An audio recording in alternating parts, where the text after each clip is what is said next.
नमस्कार, सुदर्शन न्यूज में आपका स्वागत है। मैं हूं मुकेश कुमार और आप देख रहे हैं जवाब तो चाहिए। जवाब तो चाहिए में आज हम बात करेंगे आतंकियों के जनाजे में जुट रहे कट्टर धर्मनिरपेक्ष या कट्टर और धर्मनिरपेक्ष मुखौटे के छिपे देशद्रोहियों की। 1998 में हुए कोयम्बटूर सीरियल ब्लास्ट में जिसमें 58 बेकसूरों की मौत हो गई और 231 लोग घायल हो गए थे। इस सीरियल ब्लास्ट का मुख्य आरोपी दुर्दांत आतंकी पाशा, जो आजीवन कारावास की सजा भुगत रहा था, पिछले दिनों जेल में ही उसकी मौत हो गई। मौत के बाद जिस आतंकी पाशा की बॉडी को किसी निर्जन कब्रिस्तान में दफन कर देना चाहिए था, उस आतंकी की बॉडी को डीएमके की सरकार ने न सिर्फ उसके घर वालों को सौंपा बल्कि उसके जनाजे का महिमा मंडन भी किया। आतंकी पाशा के जनाजे का जुलूस निकालने की इजाजत दी और उसकी सुरक्षा के लिए 2000 से ज्यादा सुरक्षा बलों को भी लगाया। आतंकी पाशा के आवास से कब्रिस्तान के बीच आतंकी के जनाजे में पाशा को हीरो मानने वाले हजारों की कट्टर मुस्लिम भीड़ तो शामिल हुई ही, साथ में आतंकी को शहीद का दर्जा देने के लिए जनाजे में तथाकथित धर्मनिरपेक्ष एक्टर और डीएमके नेता भी शामिल हुए। एक्टर सेलम के साथ साथ डीएमके नेताओं ने भी जनाजे में शामिल होकर अपने तुष्टीकरण की राजनीति को मुकाम तक पहुंचाया। जनाजे में शामिल हजारों की कट्टर भीड़ को संभालने के लिए डीएमके की तथाकथित धर्मनिरपेक्ष स्टालिन सरकार ने 2000 पुलिस बल के साथ साथ 200 रैपिड एक्शन फोर्स के जवानों को भी ड्यूटी पर तैनात किया था। तमिलनाडु की कट्टर मुस्लिम और तथाकथित धर्मनिरपेक्ष भीड़ ने आतंकी पाशा को अंतिम विदाई दी। यह कोई पहला मौका नहीं है जब मिशन गजवाए हिंद की राह में कुर्बान हुए आतंकियों को किसी हीरो की तरह विदाई दी गई हो। कश्मीर में सुरक्षा बलों के हाथों मारे गए हिजबुल कमांडर बुरहान वानी, जाकिर मूसा और तहरीके मुजाहिदीन के आतंकी मुगीस अहमद मीर जैसों के जनाजे में भी कट्टर देशद्रोही मुस्लिमों की भीड़ जमा हुई थी और केवल जमा ही नहीं हुई थी बल्कि भीड़ ने हिंदुस्तान विरोधी नारे भी लगाए थे। कोयम्बटूर ब्लास्ट के आरोपी आतंकी पाशा के जनाजे का महिमा मंडन करने के डीएम की सरकार के फैसले के खिलाफ ब्लास्ट में मारे गए लोगों के परिजन और तमिलनाडु बीजेपी अध्यक्ष अन्नामलई के नेतृत्व में वीएचपी और दूसरे हिंदूवादी संगठनों ने जोरदार प्रदर्शन किया, जिसे स्टालिन सरकार की पुलिस या जोर दिखाकर बंद करवा दिया और कोयम्बटूर के 200 हिंदू प्रदर्शनकारियों के खिलाफ एफआईआर दर्ज कराकर अरेस्ट वारंट भी निकाल दिया। तमिलनाडु से लेकर दिल्ली तक देशद्रोह की इस बड़ी घटना के खिलाफ विपक्ष के किसी भी नेता ने कुछ भी नहीं कहा। किसी ने सोशल मीडिया पर भी कोई आवाज नहीं उठाई। तमिलनाडु में आतंकी के जनाजे में संविधान की धज्जियां उड़ती रही, लेकिन संविधान की रक्षा करने वाले और अंबेडकर के अपमान की बात करने वाले नेता चुप्पी साधे रहे। आज अपने प्रोग्राम में हम चर्चा करेंगे कि क्या आतंकी पाशा के जनाजे में शामिल लोगों के खिलाफ कार्रवाई होनी चाहिए? क्या आतंकियों को महिमा मंडित करना इंडी गठबंधन की राजनीतिक मजबूरी है? क्या आतंकी पाशा के जनाजे का महिमा मंडन करना ब्लास्ट में मारे गए लोगों और उनके न्याय की लड़ाई लड़ने वालों का अपमान है? क्या आतंकियों को हीरो बनाने और उसके जनाजे में जमा होने के ट्रेंड के पीछे टूल किट गैंग है? क्या इसे रोकने के लिए कानून बनना चाहिए? पहले हमने इस पे एक छोटी सी रिपोर्ट तैयार की है, उस रिपोर्ट को देखते हैं। रिपोर्ट के बाद मेहमानों से परिचय करवाएंगे और फिर चर्चा की शुरुआत करेंगे।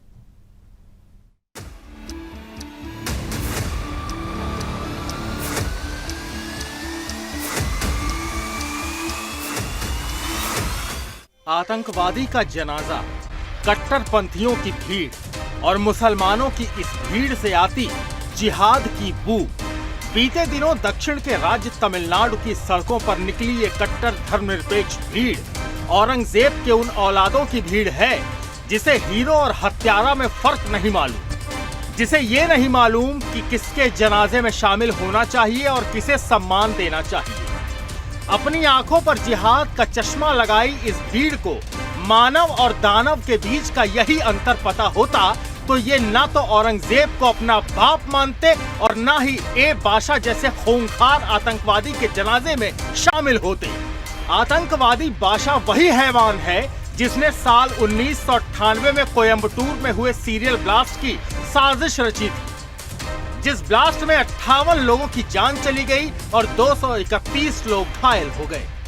आज जहन्नुम की आग में जल रहा शैतान बाशा अल उम्मा नाम के एक प्रतिबंधित संगठन का मुखिया था।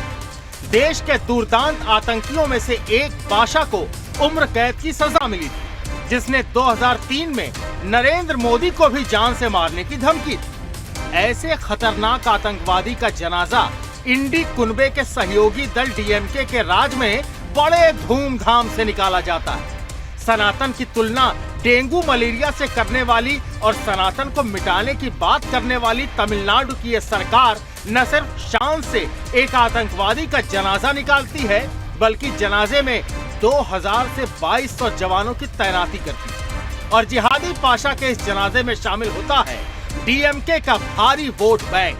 लेकिन यह पहली बार नहीं जब इस कट्टर धर्मनिरपेक्ष भीड़ ने किसी आतंकवादी का जनाजा किसी हीरो की तरह निकाला। साल 2016 में जम्मू कश्मीर के त्राल में बुरहान वानी का भी ऐसे ही किसी हीरो की तरह जनाजा निकाला गया। साल 2019 में जम्मू कश्मीर के त्राल की यही कट्टर भीड़ जाकिर मूसा के जनाजे में भी भारी संख्या में शामिल हुई। साल 2018 में पश्चिम बंगाल के मालदा में बांग्लादेश के जमात उल मुजाहिदीन के आतंकी सुभान अली के जनाजे में 3000 लोग जुटे। साल 2015 में याकूब मेमन के जनाजे में नागपुर में 10,000 से ज्यादा मुस्लिम शामिल हुए। 2020 में केरल के कासरगोड में आईएसआईएस आतंकी याहा शफी के जनाजे में 1500 से ऊपर लोग शामिल हुए। 1995 में खालिस्तानी आतंकवादी रफीक पठान के जनाजे में अमृतसर में 5000 लोग जुटे। साल 2016 में उत्तर प्रदेश के आजमगढ़ में प्रतिबंधित संगठन सिमी के सदस्य मोहम्मद शाहिद का जनाजा 2000 की भव्य भीड़ के साथ निकाला गया। उत्तर प्रदेश के मेरठ में ही साल 2018 में आतंकवादी वसीम अहमद के जनाजे में लगभग 350 लोगों की भीड़ जुटी।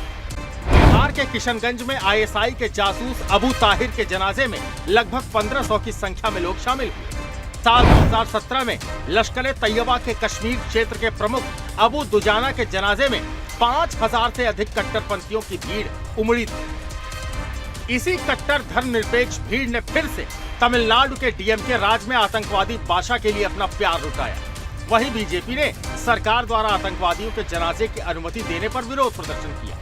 आतंकवादी को हीरो जैसी विदाई देने के डीएमके सरकार के फैसले के खिलाफ बीजेपी, हिंदू मुन्नानी और विश्व हिंदू परिषद के नेताओं ने रैली का आयोजन किया। लेकिन डीएमके सरकार ने इन राष्ट्रवादी आवाजों को दबाने के लिए पुलिस का सहारा लिया और उन्हें गिरफ्तार कर लिया। कोयम्बटूर में बीजेपी ने बीते शुक्रवार को आतंकवादी के महिमा मंडन की निंदा करते हुए काला दिवस जुलूस निकाला था, जिसके बाद बीजेपी राज्य इकाई के अध्यक्ष ने अन्नामलाई और अन्य हिंदू संगठनों के नेताओं को पुलिस ने हिरासत में ले लिया। टेररिस्ट को ऐसा प्रोसेशन में ले जाना तो वो नॉर्मल एनी सिविलाइज सोसाइटी में ये नहीं होता है, किंतु पुलिस ने इनका जो मांग को इनकार करके बहुत बड़ा प्रोसेशन का अनुमति दिया था।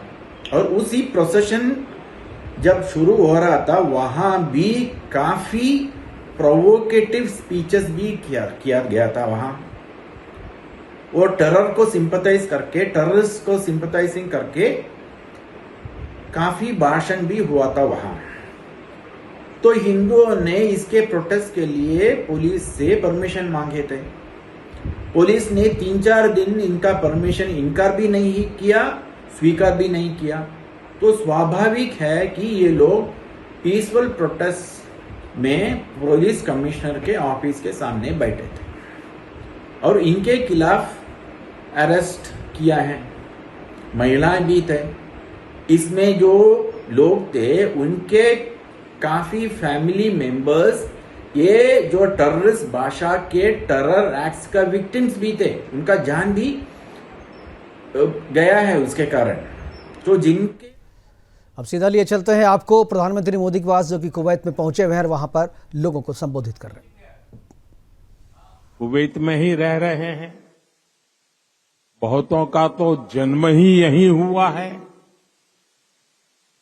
और हर साल सैकड़ों भारतीय आपके समूह में जुड़ते जाते हैं। आपने कुवैत के समाज में भारतीयता का तड़का लगाया है। आपने कुवैत के कैनवास पर भारतीय हुनर का रंग भरा है। आपने कुवैत में भारत के टैलेंट, टेक्नोलॉजी और ट्रेडिशन का मसाला मिक्स किया है। और इसलिए मैं आज यहां सिर्फ आपसे मिलने ही नहीं आया हूं, आप सभी की उपलब्धियों को सेलिब्रेट करने के लिए आया हूं।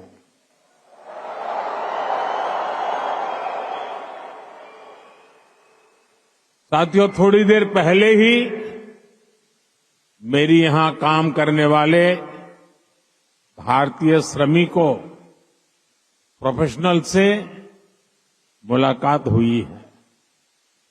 ये साथी यहां कंस्ट्रक्शन के काम से जुड़े हैं, अन्य अनेक सेक्टर्स में भी अपना पसीना बहा रहे हैं।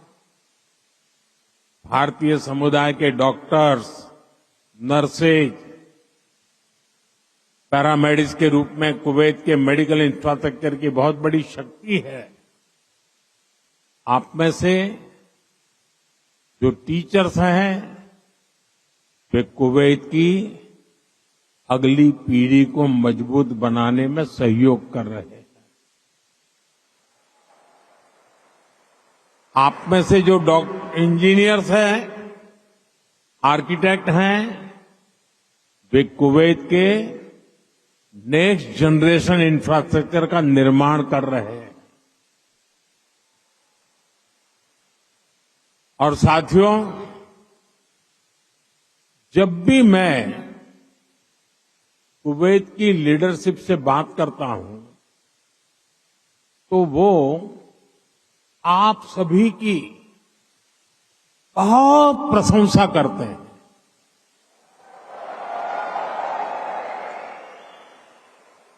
कुवैत के नागरिक भी आप सभी भारतीयों की मेहनत, आपकी ईमानदारी, आपकी स्किल की वजह से आपका बहुत मान करते हैं। आज भारत रेमिटेंस के मामले में दुनिया में सबसे आगे है, तो इसका बहुत बड़ा श्रेय भी आप सभी मेहनत का साथियों को जाता है। देशवासी भी आपके इस योगदान का सम्मान करते हैं। साथियों, भारत और कुवैत का रिश्ता सभ्यताओं का है, सागर का है, स्नेह का है, व्यापार कारोबार का है। भारत और कुवैत अरब सागर के दो किनारों पर बसे हैं। हमें सिर्फ डिप्लोमेसी ने ही नहीं, बल्कि दिलों ने आपस में जोड़ा है। हमारा वर्तमान ही नहीं, बल्कि हमारा अतीत भी हमें जोड़ता है। एक समय था जब कुवैत से मोती, खजूर और शानदार नस्ल के घोड़े भारत जाते थे, और भारत से भी बहुत सारा सामान यहां आता रहा है। भारत के चावल, भारत की चाय, भारत के मसाले, कपड़े, लकड़ी यहां आती थी। भारत की टीकवुड से बनी नौकाओं में सवार होकर कुवैत के नाविक लंबी यात्राएं करते थे। कुवैत के मोती भारत के लिए किसी हीरे से कम नहीं रहे हैं। आज भारत की ज्वेलरी की पूरी दुनिया में धूम है, तो उसमें कुवैत के मोतियों का भी योगदान है। गुजरात में तो हम बड़े बुजुर्गों से सुनते आए हैं कि पिछली शताब्दियों में कुवैत से कैसे लोगों का, व्यापारी कारोबारियों का आना जाना रहता था। खासतौर पर 19वीं सेंचुरी में ही कुवैत से व्यापारी सूरत आने लगे थे। तब सूरत कुवैत के मोतियों के लिए इंटरनेशनल मार्केट हुआ करता था।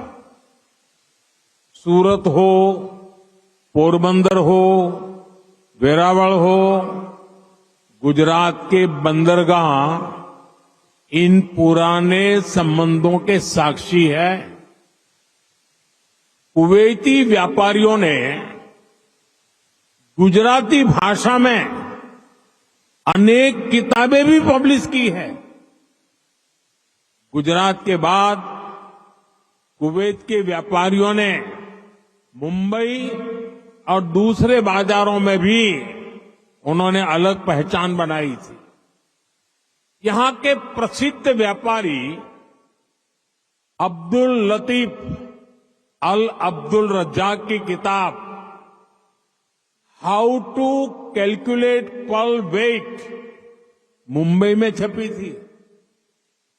कुवैत के बहुत सारे व्यापारियों ने एक्सपोर्ट और इंपोर्ट के लिए मुंबई, कोलकाता, पोरबंदर, वेरावल और गोवा में अपने ऑफिस खोले हैं। कुवैत के बहुत सारे परिवार आज भी मुंबई की मोहम्मद अली स्ट्रीट में रहते हैं।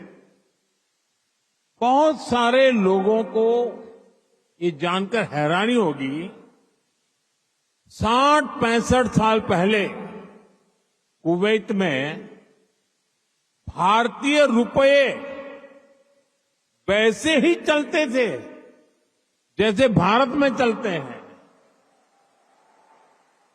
यानी यहां किसी दुकान से कुछ खरीदने पर भारतीय रुपये ही स्वीकार किए जाते थे। तब भारतीय करेंसी की जो शब्दावली थी, जैसे रुपया, पैसा, आना, ये भी कुवैत के लोगों के लिए बहुत ही सामान्य था।